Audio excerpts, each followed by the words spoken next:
માળિયાહાટીના ખાતે એપીએમસી દ્વારા ખેડૂતોને તુવેરને ટેકાના ભાવે ખરીદી માટે ત્રીજું કેન્દ્ર ખુલ્લું મુકાયું છે।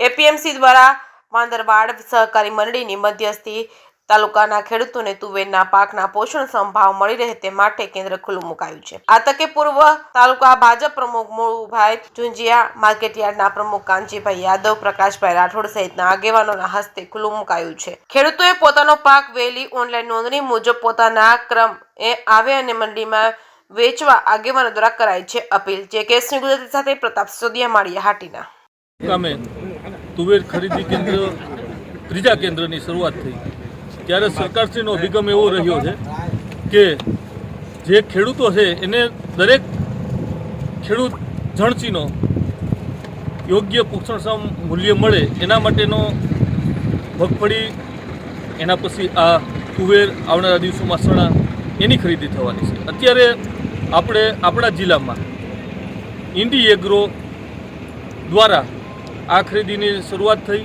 સરકારશ્રી એના હસ્તક આ કામગીરી સોંપેલી છે અને અહીં માળિયામાં આ ત્રીજું કેન્દ્ર વાંદરવાડ સેવા સહકારી મંડળી દ્વારા આ ખરીદીની શરૂઆત થઈ। આ ખરીદી દરેક ખેડૂતોને પૂરેપૂરી સવલતથી અને પૂરી સરળતાથી ખરીદી થાય એના માટે થઈ એ ખરીદીના સંચાલકો, માર્કેટિંગ યાર્ડ, તાલુકાના આગેવાનો અને ઇન્ડી એગ્રોના પ્રતિનિધિઓ હાજરી આપે છે।